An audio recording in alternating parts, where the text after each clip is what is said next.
Well, what's up everybody? I'm back today with another Cinema 4D tutorial. Today we're going to be working in Cinema 4D R16, and I would just like to say that I finally got another microphone. I didn't mention this prior, but I moved to Florida all the way from Missouri, and somewhere along the lines I lost my mic in the shipment, the old mic that I had. So today I invested in this AKG P220 studio condenser microphone, and that is currently what I'm using now. So let me know what you guys think down in the comments below, and we'll go get started with this tutorial. So first off, some of you may have seen the last video I posted about my new intro that I would potentially be using. I just wanted to get some feedback on that.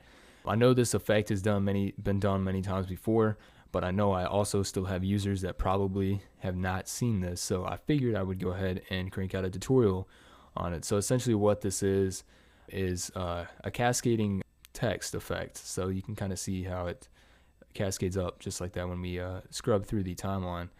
So this is a really effective animation as far as, looking good, and really gives off a really neat effect. And it's actually very easy to set this up inside Cinema. Really all we need here is a few main components. Is the Spline Mask, the Extrude tool, the Text tool, or the MoGraph cloner object, and then a text spline, and then a regular spline that's actually going to animate this this effect here. And so actually what you can see here is, you notice this little line right here. This is the spline that's driving the animation itself. So basically all it is, it's a drawn out spline, and then it's just animated to travel upwards, and as it moves upwards, the text follows behind it. So it's a really neat effect in my opinion.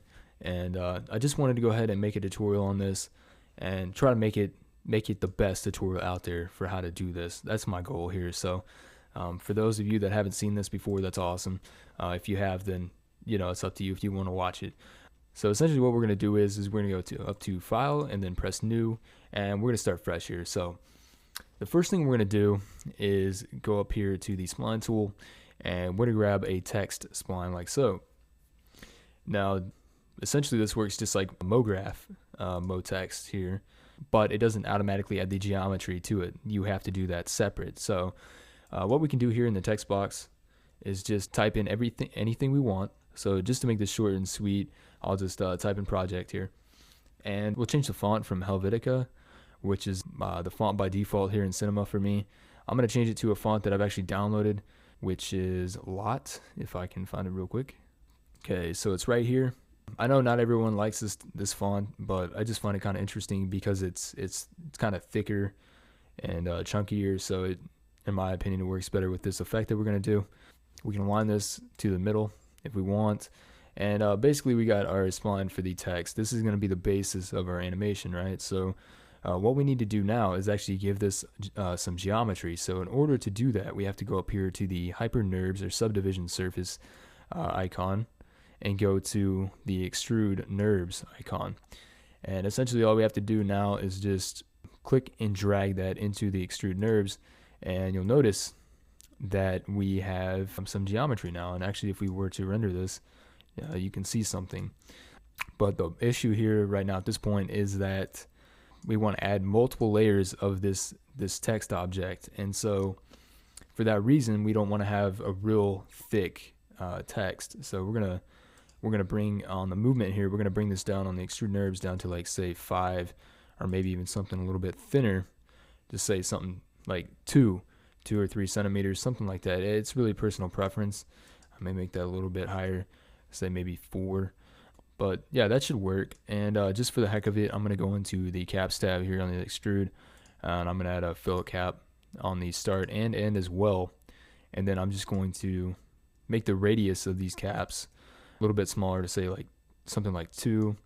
And I might even go back into the object tab or the text spline here and actually space out the text a little bit. Like with pretty much everything in Cinema, this all comes down to personal preference. It's what you want to do. So just for tutorial purposes, that's what I'm going to do. So the next thing we have to do is actually create the spline. So this is going to be one of the most essential pieces of this animation itself, and I'm just going to work in the front view perspective for this. This is what's going to drive our animation.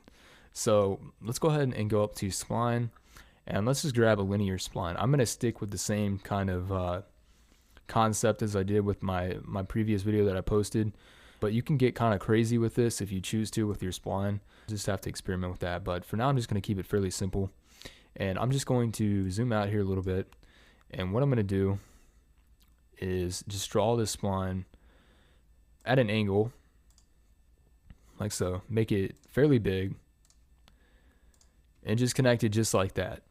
Okay, what I'm going to do now is drag and drop this spline down below like that. And really what we're going to do at this point is, once we have our spline, we're going to make sure we have the model mode tool selected so we can select the entire spline itself. And we're going to animate this.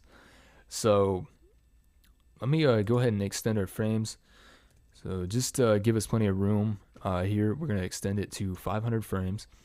And what I'm going to do with this spline is, at frame 0, I'm going to go ahead and keyframe this. So set an animation point. And at frame 200, I'm going to have it have gone all the way up through the text, like so, just to the point where it gets right past it. And then go ahead and keyframe that. So essentially what we have is the spline mask moving up through the text like so. So, you know, nothing too fancy there, but so that part's done. Okay, so at this point, let's go ahead and drop this into a spline mask. I know in earlier versions, spline mask was found in the MoGraph tab, but actually in newer versions, it's found right here and in the array object icon. So let's go to spline mask, and essentially what we have to do is drag and drop this in there just like that. And let's go ahead and make this a child.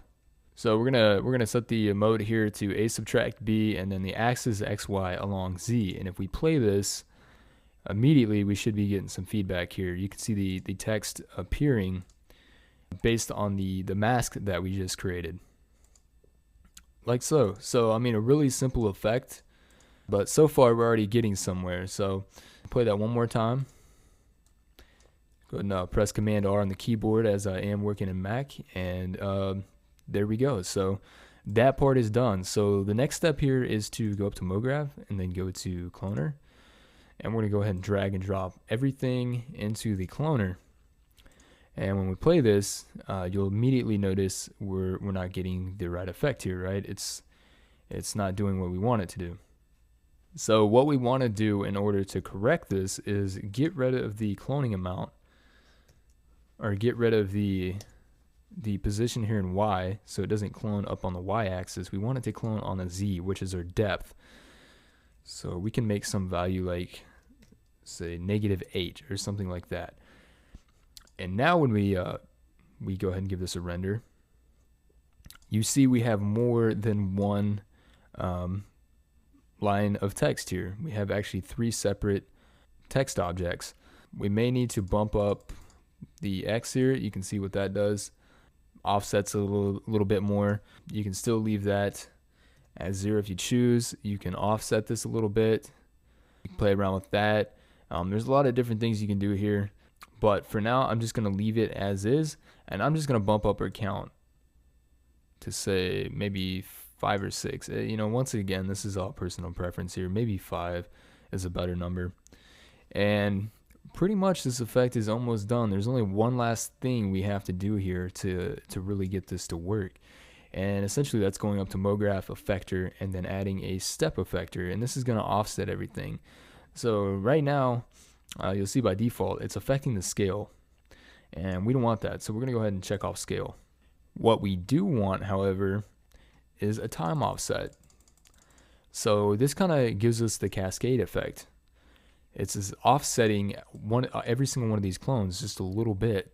That's what gives us the cascading effect that you saw in the video. So really, it's not that hard to actually set this scene up.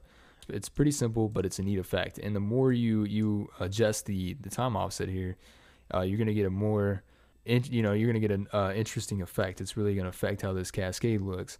So, once again, comes down to personal preference there. Give this a couple render previews. So that's what you get. Now that's the raw animation itself. So that's that in a nutshell. Obviously, from this point, what you want to do is go into your content browser here, And you know, you can use a softbox, default lights in Cinema. You can go in here and use an HDRI image. I use Grayscale Gorilla's HDRI Studio Pack a lot. So in that case, I just double click, drop in a rig, and then I would go here and find an HDRI image to use. I find myself using this one a lot. I don't know why. I just like it. You know, when you're working with HDRI images, I like to make them visible. I mean, I like to be able to see the actual image itself, so I can really, you know, tweak the lighting to where I want it to be. So you can see here with it turned on, I can actually see when I'm rotating this exactly where the light source is and how it's going to affect the text. So I kind of like the effect of, you know, it being very reflective, the light's reflecting in the text or possibly sweeping across the text. A lot of this is just trial and error to try to get the settings that you want. Lighting is typically the most, at least for me, the most tedious, time-consuming part of scenes sometimes. It's not really setting up the animation itself. It's the lighting that is the most difficult part.